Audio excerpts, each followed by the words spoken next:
இந்த சூழ்நிலையில திராவிட முன்னேற்ற கழகம் நீங்க என்ன சொன்னாலும் அதுல ஒரு கொள்கை பிடிப்போடு இருக்கக்கூடிய திராவிட முன்னேற்ற கழகத்தை வருகின்ற 2026 தேர்தலிலே ஆட்டுவதற்கோ அசைப்பதற்கோ இவர்களால் வாய்ப்பு கிடையாது. பேரறிஞர் அண்ணாவால் உருவாக்கப்பட்ட திராவிட முன்னேற்ற கழகத்தை அவ்வளவு சீக்கிரமாக அதை ஆட்டி அசைக்க முடியும் என்றால் அது பச்சை தமிழன் விஜய் முயற்சி செய்தால், விஜயால கண்டிப்பா முடியும்னு சொல்லல, விஜய் முயற்சி செய்தால், சரியான திட்டமிடலோடு முயற்சி செய்தால் நிச்சயமாக திராவிட முன்னேற்ற கழகத்தை அசைக்க முடியும். இப்ப இருக்கிற அரசியல் விஷயங்கள்லாம் பார்க்க போனோம் அப்படின்னா வரும் தேர்தலில் மறுபடியும் திமுக ஆட்சி அமையும், முதல்வர் ஸ்டாலினே மறுபடியும் முதல்வர். அருமையான வாய்ப்பு திராவிட முன்னேற்ற கழகத்துக்கு இன்று வரை இருக்கின்றது. ஏன் என்று சொன்னால் 1000 கோடி ஊழல் என்று சொன்னாலும் இன்னைக்கு எடப்பாடி அந்த டாஸ்மாக் ஊழலில் 1000 கோடி. ஏன்னா எடப்பாடி ஐயா பார்த்து நான் கேட்கிறேன், ஓ ஆட்சியில 10 வருஷமா இருந்ததுல பாட்டுக்கு மேல 10 ரூபா வாங்கலையா? அங்க ஜம்ப் பண்ணி மணல் முதல்ல தலைமைச் செயலகத்துக்குள்ள இடி ரைடு வந்துச்சே, அதனுடைய விசாரணை இப்ப எங்க இருக்கு? விஜயபாஸ்கர் வீட்டுல இருந்து ஜம்ப் பண்ணி ஓடுனாங்களே, ஏன் அன்னைக்கு டாஸ்மார்க்ல ஊழலே நடக்கலையா? இவர்கள் எல்லாம் யோக்கியம் போலவும் இந்த பாஜக கூட்டணி யாரெல்லாம் வைக்கின்றார்களோ அவர்கள் எப்படி சீதாதேவி தீயில இறங்கி வெளியில வந்த மாதிரி பாஜகக்குள்ள போய் கமலாலயத்துக்குள்ள போய் கையை பிடிச்சி குளிக்கிட்டு அண்ணாமலையை பார்த்து குளிக்கிட்டு வந்துட்டா இவர்கள் புனிதமானவர்களாக ஆகி விடுகிறார்கள். திராவிட முன்னேற்ற கழகம் இந்த மாதிரி இவர்கள் இடி ரைடுல ஏற்கனவே எத்தனை மாநிலங்களில் பாஜக இடி ரைடுனால முறையாக தண்டனை வழங்கி கொடுத்ததோ இல்ல இந்திய நாட்டினுடைய நிதி கஜானாவிற்கு இவங்க எத்தனை கோடிகளை திரும்ப பெற்றிருக்கிறாங்க, அது வெள்ளரிக்கை விடுவதற்கு உண்டா? கிடையாது. அதனால இதையெல்லாம் பார்த்தவர் மிசா காலத்திலே இருந்து இந்திரா காந்தியை பார்த்து நரசிம்மராவை பார்த்து அனைத்து தலைவர்களையும் பார்த்த கட்சி திராவிட முன்னேற்ற கழகம். அதனால இது எல்லாமே கடந்து கட்டுமரம் கண்டிப்பாக கட்டுமரமாக இருந்தாலும் கடலில் மிதந்து கட்சியை நிலைநிறுத்தி அங்கே கோட்டையை நோக்கி 2026 வரக்கூடிய சூழ்நிலை இன்றும் இருக்கிறது என்றுதான் தமிழ்நாடு மது குடிப்போர் விழிப்புணர்வு சங்கம் பதிவு செய்கிறது. ஐயா வணக்கம். வணக்கம். வணக்கம். தொடர்ந்து சீமான் அவர்கள் பார்த்தீங்கன்னா பிஜேபியுடன் ஒரு தொடர்பு இருக்குன்னு சொல்லிட்டு பல விஷயங்கள் வந்துட்டு இருக்கு. அன்னைக்கு பார்த்தங்க அப்படின்னா அண்ணாமலை அண்ணா நீங்கள் உங்களுடைய தன்னம்பிக்கை விட்டுறாதுங்கன்னு சொல்லிட்டு ஒரு கல்யாண நிகழ்ச்சியில் சொல்லிட்டு போனார். நேற்று பார்த்தாங்கன்னா 2 பேரும் ஒரே மேடையிலே இருந்தாங்க. அது ஆடும் புளியும் அப்படியே ஆற தழுவிக்கிட்டு அப்படின்னு சொன்னாங்க. அதாவது ஒரு தமிழ் பேராயம் என்ற அமைப்பு ஒரு தனியார் கல்லூரியிலே மிகச் சிறப்பாக தமிழ் வளர்ச்சிக்காக துவங்கப்பட்டு மிக சிறப்பாக நடைபெற்று வருகிறது. அந்த நிகழ்ச்சியிலே பேசு தமிழா பேசு என்ற தலைப்பிலே தமிழகம் முழுவதும் உள்ள இளைய தலைமுறையினருக்கான போட்டியை வைத்து அந்த தனியார் கல்லூரி ஒரு 40 லட்ச ரூபாய் மதிப்புள்ள பரிசுகளை வழங்குகின்ற நிலைமையிலே மிகப்பெரிய போட்டி வச்சுருந்தாங்க. இதுக்கு அந்த தனியார் கல்லூரி ஓனரே ஒரு கட்சி வச்சிருக்கிறார், இந்திய ஜனநாயக கட்சின்னு ஒன்று வச்சிருக்காரு. ஐயா ஒரு நண்பர் தானே அவரு? ஏங்க எனக்கு எல்லாரும் நண்பர் தாங்க. கட்சி கொடி இல்லாத கிராமங்களுக்குலாம், அதாவது அனைத்து கட்சிகளும் நாங்கள் நீக்கமுறை இருக்கோம். அதனால நீங்கள் அவர் நண்பர் இவர் நண்பர் எங்களுக்கு எல்லாமே நண்பர் தான். எதுக்கு சொல்ல வரேன்னா, இந்திய ஜனநாயக கட்சி நடத்தி கொண்டு அதிலே ஒரு தமிழ் பேச்சு போட்டி, இது பேசு தமிழா பேசுங்கிற போட்டியில் போனீங்கன்னா நீங்கள் என்ன பேசணும்?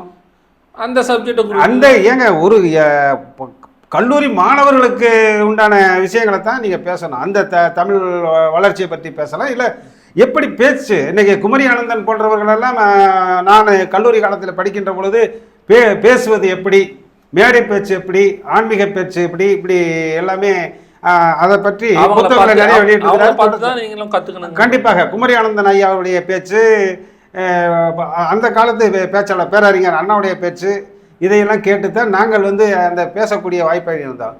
இங்கே நீங்கள் பேச வரி அப்படின்னா, இது ஆடு உறுதிக்க வருது, புலி உறுதிக்க வருது, நடுவில் பாரி வேந்தர் அன்னைக்கு முல்லைக்கு தேர் கொடுத்தார் பாரி வேந்தர் மாதிரி இங்கே இவங்க 2 பேரும் ஆடும் புலியும் தோஸ்தாயி அங்கே கட்டி பிடிக்கிற அளவுக்கு இவங்க இந்த களத்தை அமைச்சு கொடுத்துருக்கிறாரோங்கிறதான் பார்க்க வேண்டியிருக்கு. நீங்கள் தமிழ் வளர்த்து அங்கே இப்போ நாங்கள் பேச இங்கே ஒரு கருத்து வேறுபாடு எங்கே வருதுன்னா, 2 பேர் அவர் சொல்கிறாரு போர்க்களத்தில் தலைவர்களை தேட வேண்டும். பொழுதுபோக்கு உள்ளவர்களை தலைவர்களாக தேர்ந்தெடுக்க கூடாதுங்கிறார். ஆமா சொன்னாரு. எங்க அங்கதாங்க. அப்ப நீங்க எந்த மேடையில பேசுறீங்க? இந்திய ஜனநாயக கட்சியுடைய தலைவர் பாரிவேந்தர் அவர்கள் அவர் என்ன போர்க்களத்துக்கு போனாரா? இப்பதானே நீங்க சொன்னாங்க அது வந்து ஒரு கல்லூரியா தான் நம்ம எடுத்துக்கணும். அது கட்சி இல்ல, இவர் அங்க அரசியலை கொண்டு வந்தாரு. அவர் அங்க அரசியல், அதாவது அங்க பேசுறாருல, அரசியல் இல்லாமல் எதுவுமே கிடையாதுன்ட்டு அங்க அரசியல் பேசுறாரு. அப்போ பாரிவேந்தர் வந்து போர்க்களத்துக்கு போகாதவர் இவரையெல்லாம் தள்ளி, அதாவது மேடை அமைத்து கொடுப்பவரே காலவாரி என்ற அளவுக்கு அங்க பேசிக்கிட்டு இருக்கிறாரு. இந்திய ஜனநாயக கட்சியை வந்து கஜா புயல் காலத்திலே புதுக்கோட்டை, திருச்சி, சென்னை மாவட்டங்களில் அனைத்து எஸ்ஆர்எம் கல்லூரியில் படித்த அத்தனை மாணவர்களுக்கும் கல்வி கட்டணத்தை கொரோனா காலத்திலையும் ரத்து செய்தது அந்த கல்வி நிறுவனம். ஐயா அவர்கள் அள்ளி அள்ளி கொடுத்து வருடத்திற்கு 100 பேரை அவர்கள் 100 பேரை படிக்க வைத்து வருடத்துக்கு 100 பேரை ஏழ்மையில் உள்ளவர்களை படிக்க வைத்து இப்படியெல்லாம் பல. அவர் வந்து போர்க்களத்தில், அதாவது போர்க்களத்தில் அதுல எந்த மாற்று கருத்தும் இல்ல. அதே தான் வந்து சீமான் அவர்களும் சொல்றாரு. நான் நிறைய பேர் ரெக்கமெண்ட் பண்ணி அவர் வந்து படிக்க வச்சிருக்காரு. அதுல எந்த ஒரு மாற்று கருத்தும் இல்ல. இப்ப அவர் பேசுனதுல நீங்க என்ன தப்பு வந்து பாத்தீங்கன்னா, அந்த கூட்டத்துல நான் உங்களை ஜூம் பண்ணி பார்த்தா நீங்க இருப்பீங்க அப்படின்ட்டு அதாவது அவர் பேசுனது என்ன, போர்க்களத்தில் தலைவர்களை தேட வேண்டும் என்று சொல்லி இவர் யாரை குத்துறாருன்னா, இன்னைக்கு பச்சை தமிழன் விஜய் அவர்களை டைரக்டாவே தாக்குறாரு. ஏங்க ஆமா, ஏங்க ஆடு புலியும் உறவு வைக்கின்ற பொழுது ஒரு காட்டுக்குள்ள காட்டாங்குளத்துல போயிட்டு நீங்க கர்ஜிக்கிறீங்க. அந்த காட்டாங்குளத்துல காட்டுக்குள்ள வந்து புலி புழுக்க போட்டு ஒரு மரமும் வளர்ந்தது கிடையாது. புலி புழுக்க போட்டு எங்கேயாவது மரம் வளர்ந்துருக்கா? ஆடு புழுக்க போட்டு கூட செடி தான் வளரும், மரம் வளராது. ஆனா யானை கூட்டம் இல்லை என்று சொன்னால் காடை உருவாக்க முடியாது. யானை கூட்டங்களால் மட்டும்தான் ஒரு காட்டையும் நாட்டையும் உருவாக்க முடியாது. நாட்டுக்குள்ள வந்தாலும் அது கட்டுப்பட்டு இருக்கும். ஏங்க அந்த விலங்கு காட்டை தான் மேய்க்கிறதுக்கு தானே ஆடு வந்திருக்கு, மேயறது புல் பூண்டுகளை மேயலாங்க. நீங்க சம்பந்தம் இல்லாம இருக்க ஆடு புலிக்கும் அங்க என்ன உறவு? நீங்க 2 பேரும் அரசியல் இல்லாமல் எதுவும் இல்லை என்று சொன்னால், ஐயா பாரிவேந்தரை நீங்கள் நாங்கள் தலைமை ஏற்கிறோம் என்று சொல்லி இந்திய ஜனநாயக கட்சியில பொதுச் செயலாளராக அண்ணாமலை அவர்களும், கொள்கை பரப்பு செயலாளராக சீமான் அவர்களும் நேற்று நாங்கள் மனப்பூர்வமாக, அவர் பச்சை தமிழன் தானே, அதை விட்டு போட்டு நீ வம்புக்கு பச்சை தமிழன், அதாவது எப்படி யானை வந்து தன்னுடைய உணவு தேவைகளை அங்க காட்டில் உள்ளதை உண்டு அதே சாணியாக போட்டாலும் அது தடம் மிதித்தாலும் கூட அது மரங்களாக வளரும். அந்த யானையினால காட்டுக்கு அழிவு கிடையாது. ஆனால் அதே போல நம்மளுடைய பச்சை தமிழன் விஜய் அவர்கள் தன்னுடைய இளம் வயதிலேயே நடித்து சம்பாத்தியம் பண்ணி அதிலே நீங்க எந்த போராட்டம் எடுங்க, நீட் தேர்வு போராட்டம் என்று சொன்னால் அன்றைக்கு அனிதாவுடைய இல்லத்துக்கு சென்றவர் விஜய் அவர்கள். அதே போல தூத்துக்குடியில துப்பாக்கி சூடு நடந்த பொழுது களத்தில் நின்றவர், ஜல்லிக்கட்டு பிரச்சனையில களத்தில் நின்றவர் விஜய் அவர்கள். எந்த விதத்திலையும் உங்களுக்கு குறைஞ்சல. நீங்க 2 பேரும் சாதிச்சது என்ன? இன்னைக்கு போன மாசம் அப்படின்னா தப்பா பேசிட்டாருன்னு ஏங்க, போர்க்களத்துல தலைவனை தேடணும் என்று சொன்னால், அப்ப நீங்க பொழுதுபோக்கு இடத்துல தலைவனை தேடாது என்று சொன்னால், அப்ப இவரு விஜய் இவர்கள் என்ன பொழுதுபோக்கில் இருந்தவரா? ஏங்க, புரட்சித் தலைவர் எம்ஜிஆர் அவர்கள் சமூக அக்கறையோடு அந்த மக்களுடைய உணர்வுகளை பிரதிபலித்து திரைப்படங்களில் நடித்து, அதுக்கு எங்க ஒரு படம் நடிக்கணும், சும்மா ஏதாவது நடிச்சிட முடியுமா? அந்த உள்ளுணர்வை வாங்கியிருந்தா தான் அங்கே அதை நடிக்க முடியும். அப்படி அதனால தான் மக்கள் மனதில் இடம் பிடித்தார். அதே போல இவருக்கு வந்து ஒரு டைரக்டராக வந்தவர் அவருடைய ஆசைகளை நிறைவேற்ற முடியாமல் ஒரு அதிர்ஷ்டவசமாக நம்ம ஆதித்யநாளுடைய கட்சியை ஓசிக்கு வாங்கி கொண்டு வந்து கட்சி நடத்தி இன்னைக்கு அதிலே நாங்கள் சவாரி செய்து கொண்டிருக்கின்ற சீமான் இதை பேசலாமா?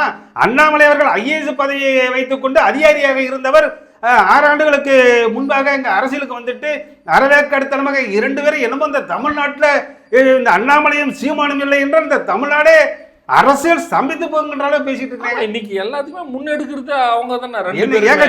என்ன ஏங்க வைகோவோட பேசுற புரிய இல்ல நான் என்ன சொல்றேன், இப்போ வந்து வகுப்பு வாரிய சட்டத்துக்கு வந்து டிவிகே கட்சியினர் வந்து ஆர்ப்பாட்டம் பண்ணாங்க. ஆமா, கைது பண்ண போறோன்னு திருச்சி ஓடுறானுங்க ஒரு பக்கம். இவர் வந்து இப்போ புஷி ஆனந்துக்கிட்ட பேட்டி கொடுத்தா அப்படின்னாங்க வந்து பாதிப்பு அப்படின்னு ஒரு கேள்வி கேட்குறாங்க. அதுக்கு வந்து இல்லை பாதிப்புன்னு சொல்றாங்க அப்படின்னு சொல்லிட்டு ஒரு கோக்குமாக வந்து ஒரு பதில் சொல்றாங்க. இது மாதிரி ஒரு தலையில வச்சு வக்பு வாரியத்தில் அரெஸ்ட் ஆகிறது வந்து இப்போ நானெல்லாம் அரெஸ்ட் ஆகிருக்கிறேன். அரெஸ்ட் ஆகிறது வந்து இன்றைய ஆட்சியாளர்கள் திராவிட முன்னேற்ற கழகமாக இருந்தாலும் சரி, அதிமுக ஆட்சியிலேயே கைதாகிறதுனால ஒரு பிரயோஜனம் கிடையாது. ஒரு கைது அப்படியே தெரிச்சு ஓடணும், அதனாலதான் தெரிச்சு ஓடுறாங்க. ஏங்க இவங்கிட்ட அரெஸ்ட் ஆகி என்ன ஆக போகுது? இவங்க வெட்டியா சாயந்தரம் 7 மணி வரைக்கும் உட்கார வைப்பாங்க. பிரியாணி வாங்கி தராங்கல்ல யாரு?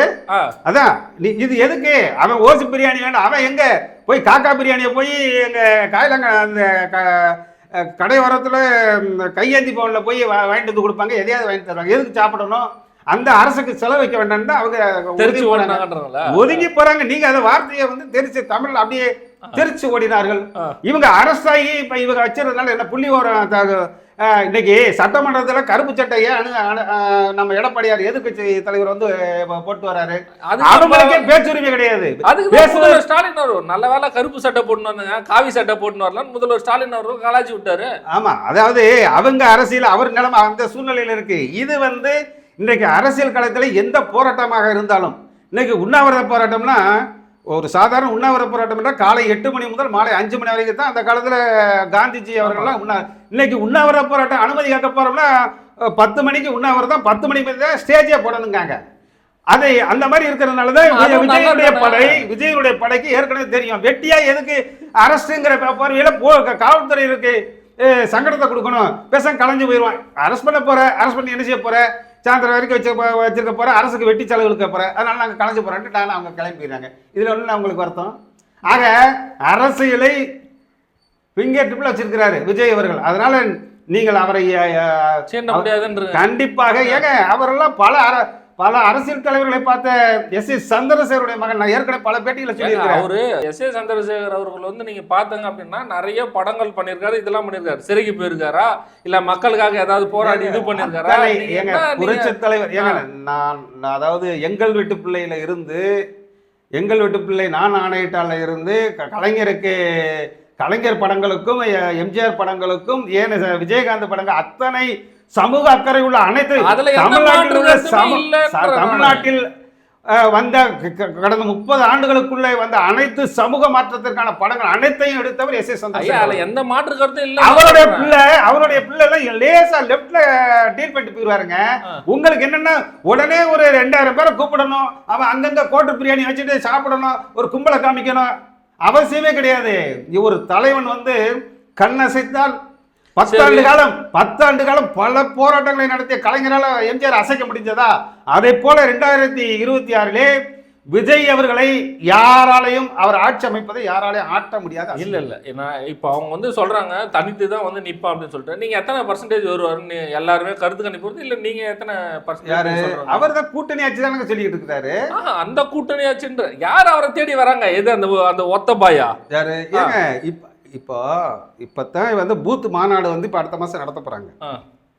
அதுதான் சொல்கிறேன்ல, நீங்கள் எல்லா அரசியல் கட்சிகள் மாதிரியே ஒரு திமுக திராவிட கட்சிகள் மாதிரியே நீங்கள் பிம்பத்தை ஒரு கூட்டத்தை காமிக்கணும், கோட்டை பிரியாணி வாங்கி கொடுக்கணும். அந்த காலத்தில் நம்ம ஜெயலலிதா இருந்தபோது என்ன செய்வாங்க, பெரிய மைதானத்துக்குள்ளே எல்லாத்தையும் கொட்டி 12 மணி வேகாத வெயில உட்கார வச்சு அதில் மயங்கி விழுந்து அவங்க கடன்னு கிளையேட்டில் இறங்கி அந்த ஒரு மாசம் காமிக்கிற அவசியம் விஜய் கிட்ட கிடையாது. இருக்கிற அவருடைய தொண்டர்கள் எல்லாமே எளிமையான தொண்டர்கள்.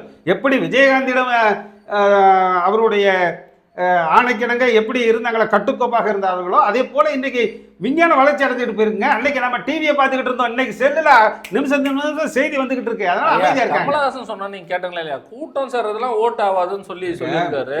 இன்னைக்கு அவரே எந்த நிலைமையில எங்க வந்து இருக்காருன்னு பாத்தீங்களா? நான் சொல்லிக்கிறேன். அதாவது சமூக அக்கறையோடு மக்களுக்காக பாடுபட்ட படங்களை எடுத்த தலைவர்கள் எம்ஜிஆர். அதற்கு அப்புறம் பார்த்தீங்கன்னா விஜயகாந்த். ஏன் விஜயகாந்த் எடுத்தோடனே எதிர்கட்சியை வந்து உட்கார்றாருன்னா, அவர் சமூக அக்கறையோட படங்களை எடுத்ததன் விளைவாகத்தான் அவர் மேல ஈர்ப்பு வந்தது. அதற்கு அப்புறம் வந்து ஒரே விஜய் அவர்கள் தான், எஸ்.ஏ. சந்திரசேகர் விஜய் அவர்கள் தான். நீங்க கமலஹாசன் வந்து நாங்களாம் புன்னைமனம் காலேஜ் படிக்கும் போது முத முத்தத்தை அறிமுகப்படுத்தினவர் உச்சுன்னு நாங்கள்லாம் கிச்சு நாங்கள் கொடைக்கானல் அந்த விளிம்பில் உட்காந்து கெட்டி பிடிச்சிட்டு நம்ம யார் நதியா இல்லை நம்ம நல்ல ரேவதி இல்லையா, ஏதோ ஒரு நடிகை மொத்தம் ஃபர்ஸ்ட் நைட்டில் எப்படி முத்தம் கொடுக்கணும்னு சொல்லி கொடுத்த கமலஹாசன் வந்து இன்னைக்கு ஆட்சியை பிடிக்கணும், கட்சி ஆரம்பித்து ஆட்சியை பிடிக்கணும்னா முடியுமா? அதே மாதிரி நடிகர் திலகம் சிவாஜி கணேசன் ஒரு கிண்ணத்தை ஏந்துகின்றேன் அப்படின்ட்டு வசந்த மாளிகை வெறும் குடும்ப படமாக எடுத்துட்டு அவர் வந்து அரசியல்னு பார்த்தாரு. அரசியல் என்பது அந்த சமூக அக்கறையோடு மாணவர்கள் பெற்றோர்கள் அந்த அவலங்களை ஆட்சியாளருடைய அவலங்களை திரைப்படங்களிலே தன்னுடைய உணர்வுகளை வெளிப்படுத்தி அதிலே ஈர்க்கப்பட்டு அந்த மக்களை ஈர்த்து தான் அரசியலிலே வர முடியுங்கிற ஒரு ஃபார்முலாவை கண்டுபிடித்தவர் எம்ஜிஆர். அந்த வழியில தான் வந்திருக்காரு. நீங்க சொல்ற விஷயங்கள் எல்லாமே ஏத்துக்கலாம்னு வச்சுங்க. உங்களுடைய வயசுக்கும் உங்களுடைய அனுபவத்துக்கும் நீங்க திமுகவை எதிர்த்துனீங்கன்னா பல கட்சிகளை வந்து நீங்க பார்த்துருப்பீங்க. யார் பாக்யராஜ்லேருந்து டிஆர்லேருந்து சிவாஜி கணேசன்லேருந்து ஏகப்பட்ட பேர் நீங்க வந்து பார்த்துருப்பாங்க. ஆனா இன்னைக்கு அவங்களுடைய நிலைமை என்ன?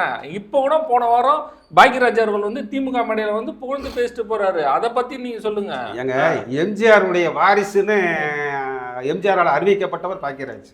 ஆனா திமுக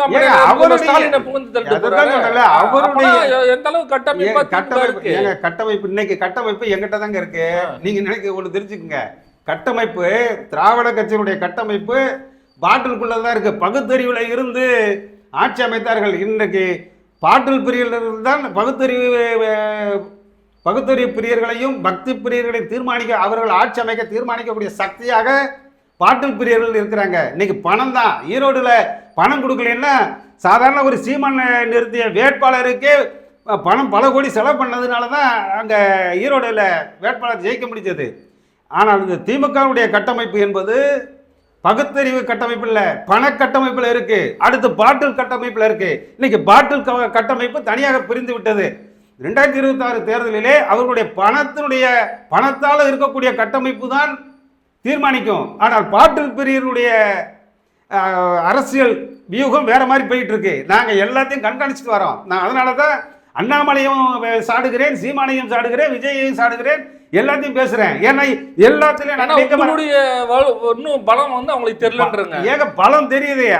அதான் அவங்களை எல்லாமே வெளியில காமிச்சுக்கிட்டு இருக்கிறாங்க. எங்களுடைய பலம் என்ன என்பது, அரசியல் பலம் என்னங்கிறது வர 2026 நிச்சயமாக தெரியும். இப்போ அண்ணாமலை பேசின விஷயங்களை நீங்க கேட்டிருந்தீங்களாங்க? இவரை வந்து பேசின விஷயங்கள் சீமான் அவர்களை வந்து கொஞ்சம் புகழ்ந்து வந்து பேசியிருந்தாரு. அதே போல சீமான் அவர்கள் வந்து அண்ணாமலை பேசின விஷயங்கள்ல வந்து நீங்க அதை கவனிச்சிருப்போம்னு நினைக்கிறேன். ஸ்டார்டிங்கு பிஜேபி அப்படின்ற விஷயங்களே யாருக்குமே பிஜேபின்ற கட்சியே தெரியாது. ஆனா அண்ணாமலைன்னு ஒருத்தர் வந்து பட்டி தொட்டி எங்கேயும் வந்து தெரிஞ்சு, அதை நீங்க எப்படி பாக்குறீங்க? அதாவது ஒரு வழியில ஒரு பச்சை தமிழன் அண்ணாமலை அவர்களை வந்து ஒரு பச்சை தமிழன் சீமான் பாராட்டுவதைத்தான் நான் அந்த பார்வையில் தான் பார்க்குறேன். அது வந்து இவர்களுக்குள்ள அது ஒரு அந்த காலத்தில் பார்த்தீங்கன்னா பேரறிஞர் அண்ணா, பெருந்தலைவர் காமராஜர், அப்படி அவர்களுக்குள்ள ஒரு பரஸ்பரமான பேச்சு, ஒரு நாகரிகமான நடைமுறை இருந்தது. அந்த பார்வையில் தான் இன்னைக்கு அண்ணாமலையை பற்றி சீமான் பேசுவதும் சீமானை பற்றி அண்ணாமலை பேசுவதும் வரவேற்கக்கூடிய விஷயம். ஆனாலும் ஒரு அவர்களை விட வயதில் மூர்த்த தன்னுடைய உழைப்பால் பல்கலைக்கழகங்கள் பலகண்ட படிப்பினாலே ஒரு சாதித்து காட்டிய ஐயா பாரிவேந்தரை வந்து தலைமையேற்கின்ற அவர் தலைமையிலே நாங்கள் செயல்படுவோங்கிற அளவுக்கு இவர்களுடைய சிந்தனைகள் கிடையாது. சொல்லல, அந்த மேடையில சொல்லல. எப்படி இவங்க அங்க போனதே உங்களுக்கு ஆகாரம் தேடித்தாங்க போயிருக்காங்க. இவர்கள் அந்த இடத்துல மாணவர்கள் மத்தியில் நீ யார் நான் யாருன்னு காமிச்சிட்டு வந்துடணும்னு தான் போயிருக்காங்களே ஒழிய அங்கே ஒரு பச்சை தமிழன் பாரிவேந்தர் ஒரு இந்திய ஜனநாயக கட்சின்னு வச்சிருக்கிறாரு, அதற்கு ஒரு முக்கியத்துவம் தருவங்கிறதுல இவங்க எல்லாமே அந்த இந்திய ஜனநாயக கட்சியுடைய ஃபார்முலா என்னன்னு கேட்டீங்கன்னா 10 வருஷமாக உழைத்தவர்கள் அத்தனை பொதுச் செயலாளர்லேருந்து அத்தனை நிர்வாகிகளையும் தூக்கிவிட்டு புதுசாக அவர் இந்திய ஜனநாயக கட்சியுடைய நிறுவனர் எப்படி டைப்னா ஸ்கூலில் ஒவ்வொரு வருஷமும் படிச்சுட்டு முடிச்சுட்டு போனவொடனே புதுசாக அட்மிஷன் போடுவாங்கல்ல, அதே மாதிரி இவங்க என்ன பண்ணுறாங்கன்னா 10 வருஷத்துக்கு ஒருக்கா கட்சியில் நல்ல பாடுபட்டவங்களை எல்லாம் தூக்கி அப்புறம் போட்டுட்டு அதுலேருந்து புதுசாக தலைவரை போடுறாங்க. அதனால இளம் வயதானவர்கள் இல்லைங்க, குத்து மதிப்பு அதெல்லாம் யாரும் இளமே பெருசெல்லாம் கிடையாது. 10 வருஷம் உழைச்சிருக்கானா அதை யாரு எப்படி உழைச்சிருக்கான், என்ன உழைச்சிருக்கான், வந்தவனும் மறுபடியும் புதிய நபருக்கு வாய்ப்பு கொடுக்குறாங்க. வந்தவனும் தெரியாது போனதும் தெரியாது. இந்த இன்னைக்கு நேற்று நடந்த நிகழ்ச்சி பார்த்தீங்கன்னா இந்திய ஜனநாயக கட்சி அத்தனை பேருக்கும் அழைப்பு கொடுத்து இங்கே அங்கே போய் பார்த்தா திடீர்னு சீமான் பேசிக்கிட்டு இருக்காரு, அண்ணாமலை பேசிக்கிட்டு இருக்காரு. அப்படி ஒரு கட்சி, அது ஒரு வித்தியாசமான கட்சி. இந்திய ஜனநாயக கட்சியில இருந்து யார் வேணாலும் போகலாம், யார் வேணாலும் வரலாம். ஏன்னு கேட்கறதுக்கு ஆளும் கிடையாது, வான்னு கேட்கறதுக்கு ஆளு கிடையாது. அதில் யார் நல்லா செயல்படுறாங்க, அவருடைய திறமை என்ன அப்படிங்கிறத பார்க்கறதுக்கு ஆள் இல்லை. குத்து மதிப்பாக 2026 அண்ணாமலையை கூப்பிட்டோம், சீமானை கூப்பிட்டோம், இன்னும் மோடியை கூப்பிடுவோம், அடுத்து யாரை வேணாலும் கூப்பிடுவோம். கூப்பிட்டுட்டு எங்களுக்கு ஒரு 5 சீட்டு கொடுத்தீங்கன்னா அன்னைக்கு வேட்பாளர் யாருன்னு கேட்டால் இந்திய ஜனநாயக கட்சியில் அன்னைக்கும் தேடுவாங்க. யாராவது யாரோ நாளைக்கு நீங்க கூட நிக்கிறதுக்கு வாய்ப்பு இருக்கும்ல. நான் அதை தானே சொல்றேன். அதெல்லாம் யோசிச்சு பார்க்கும்போது இப்ப ஏற்பட்ட கட்சியில வந்து இவங்கெல்லாம் போய் அரசியல் பேசிட்டு வராங்களேன்னு வேதனையில தான் உங்கள்கிட்ட பேசிட்டு. சீமான் அவர்கள் வந்து பாத்தீங்க அப்படின்னா பிரதமர் மோடியை வந்து புகழ்ந்திருக்காரு. ஏன்னா அவர் உலக நாடுகள் எல்லாம் போராட்டத்துலையும் தமிழை வந்து கொஞ்சம் புகழ்ந்து பேசுறாரு அப்படின்ற மாதிரி சொல்லியிருக்காரு. அதை நீங்க எப்படி? ஏங்க அதே மோடியை தான் தமிழ்நாட்டில் பல்வேறு பிரச்சனைகளுக்காக டங்ஸ்டன் சுரங்க பிரச்சனையாக இருக்கட்டும், இன்னைக்கு குமரியில் அவருடைய எம்எல்ஏ கேண்டிடேட்டாக நிற்கக்கூடியவரை வந்து கல்குவாரி இதில் சாகடிச்சாங்க. அதை கேட்குற இன்னைக்கு அதுக்காக இன்னைக்கு கல்குவாரிகள் போகாமல் இருக்கா, இல்லை அங்கேருந்து கழிவுகள் கோழி கழிவுகள் வராமல் இருக்கா? பல பிரச்சனைகளை போராடிட்டு இன்னைக்கு இந்தியா முழுவதும் தமிழை இவர் மோடி தான் போய் வளர்க்கிறாரு அப்படின்னு சொன்னால் முன்னிறுத்துறாரு. அதுக்கு முன்னாடியே விவேகானந்தர் வந்து சிக்காகோவில் போய் முன்னிறுத்தி வந்தவர் தான். இன்னைக்கு என்ன பண்ணுறாங்கன்னா இவங்களுக்குள்ள ஒரு அண்டர்ஸ்டாண்டிங் ஆகிப்போச்சு. சீமான் அவர் வந்து பார்த்தோன்னா என்ன சொல்றாரு, தமிழ் எங்க போனாலும் வந்து தமிழ் வந்து ஒரு நல்ல மொழி அப்படின்ற மாதிரி அவர் பேசுறாரு. ஏங்க நல்ல மொழி தான். நல்ல மொழினாலும் இவங்க பேசுகிற இடம் பாரிவேந்தர் வந்து பாரதிய ஜனதாவோடு ஐக்கியமானவர். அந்த இடத்துக்கு அண்ணாமலையை கூப்பிட்டு வந்து அண்ணன் சீமான் அவர்களையும் அங்கே எல்லாம் ஐக்கியமாகறாங்கன்னா இவங்க ஒரு நோக்கத்தோடு தான் அங்கே கூடியிருக்கிறாங்க. இங்கே கொள்கையும் கிடையாது, ஒன்றும் கிடையாது. இப்போ 2026க்கு கும்மி அடிக்கிறதுக்காக, அரசியலில் கும்மி அடிப்பதற்காகத்தான் இந்த சீமான் அவர்களும் அண்ணாமலை அவர்களும் ஐயா பாரிவேந்தர்களும் எல்லாம் கூடியிருக்கிறாங்க. இது கொள்கை கூட்டணி அல்ல, கொள்கை சிந்தனையை சார்ந்தது அல்ல. அவர்களுக்கு ஒரு கூடாரம், பேசுவதற்கு கூடாரம் வேண்டும். அந்த கூடாரம் தான் காட்டாங்குளத்தூர் கூடாரம். என்ன அதனால் இந்த சூழ்நிலையில் திராவிட முன்னேற்ற கழகம் நீங்கள் என்ன சொன்னாலும் அதில் ஒரு கொள்கை பிடிப்போடு இருக்கக்கூடிய திராவிட முன்னேற்ற கழகத்தை வருகின்ற 2026 தேர்தலிலே ஆட்டுவதற்கோ அசைப்பதற்கோ இவர்களால் வாய்ப்பு கிடையாது. இப்போ அந்த திராவிட முன்னேற்ற கழகம்னு 2 திராவிட கழகம் இருக்கு, அதை எதை நீங்க சொல்றீங்க? திராவிட முன்னேற்ற கழகம் பேரறிஞர் அண்ணாவால் உருவாக்கப்பட்ட திராவிட முன்னேற்ற கழகத்தை அவ்வளவு சீக்கிரமாக அதை ஆட்டி அசைக்கப்பட முடியும் என்றால் அது பச்சை தமிழன் விஜய் முயற்சி செய்தால், விஜயால கண்டிப்பாக முடியும்னு சொல்லலை, விஜய் முயற்சி செய்தால், சரியான திட்டமிடலோடு முயற்சி செய்தால் நிச்சயமாக திராவிட முன்னேற்ற கழகத்தை அசைக்க முடியும். இப்போ இருக்கிற அரசியல் விஷயங்கள்லாம் பார்க்க போனோம் அப்படின்னா வரும் தேர்தலில் மறுபடியும் திமுக ஆட்சி அமையும், முதல்வர் ஸ்டாலினே மறுபடியும் முதல்வர். அருமையான வாய்ப்பு திராவிட முன்னேற்ற கழகத்துக்கு இன்று வரை இருக்கின்றது. ஏனென்று சொன்னால் 1000 கோடி ஊழல் என்று சொன்னாலும் இன்னைக்கு எடப்பாடி வந்து அந்த டாஸ்மாக் ஊழலில் 1000 கோடி. ஏன்டா எடப்பாடி ஐயா பார்த்து நான் கேட்குறேன், ஓன் ஆட்சியில் 10 வருஷமா இருந்ததில்ல பாட்டுக்கு மேலே 10 ரூபா வாங்கலையா? அங்கே ஜம்ப் பண்ணி மணல் முதல்ல தலைமைச் செயலகத்துக்குள்ளே இடி ரைடு வந்துச்சே, அதனுடைய விசாரணை இப்போ எங்கே இருக்கு? விஜயபாஸ்கர் வீட்டில் இருந்து ஜம்ப் பண்ணி ஓடுனாங்களே, ஏன் அன்னைக்கு டாஸ்மார்க்கில் ஊழலே நடக்கலையா? இவர்களெல்லாம் யோக்கியம் போடுவோம். இந்த பாஜகவோட கூட்டணி யாரெல்லாம் வைக்கின்றார்களோ அவர்களெல்லாம் எப்படி சீதாதேவி வந்து தீயில இறங்கி வெளியில் வந்த மாதிரி பாஜகக்குள்ள போய் கமலாலயத்துக்குள்ளே போய் கையை பிடிச்சி குளிக்கிட்டு அண்ணாமலையை பார்த்து குளிக்கிட்டு வந்துட்டா இவர்கள் புனிதமானவர்களாக ஆகி விடுகிறார்கள். திராவிட முன்னேற்ற கழகம் இந்த மாதிரி இவர்கள் இடி ரைடில் ஏற்கனவே எத்தனை மாநிலங்களில் பாஜக வந்து இடி ரைடுனால முறையாக தண்டனை வழங்கி கொடுத்ததோ இல்லை இந்திய நாட்டினுடைய நிதி கஜானாவிற்கு இவங்க எத்தனை கோடிகளை திரும்ப பெற்றிருக்கிறாங்க, அது வெள்ளரிக்கை விடுறதுக்கு உண்டா? கிடையாது. அதனால் இதையெல்லாம் பார்த்த மிசா காலத்திலே இருந்து இந்திரா காந்தியை பார்த்து, நரசிம்மராவை பார்த்து, அனைத்து தலைவர்களையும் பார்த்த கட்சி திராவிட முன்னேற்ற கழகம். அதனால் இது எல்லாமே கடந்து கட்டுமரம் வந்து கண்டிப்பாக கட்டுமரமாக இருந்தாலும் கடலில் மிதந்து கட்சியை நிலைநிறுத்தி அங்கே கோட்டையை நோக்கி 2026 வரக்கூடிய சூழ்நிலை இன்றும் இருக்கிறது என்றுதான் தமிழ்நாடு மதுகுடிப்போர் விழிப்புணர்வு சங்கம் பதிவு செய்கிறது. பல தகவல்கள் வந்து தெரிவிச்சிருக்கீங்க ஐயா. மீண்டும் அடுத்த நிகழ்வில் நன்றி.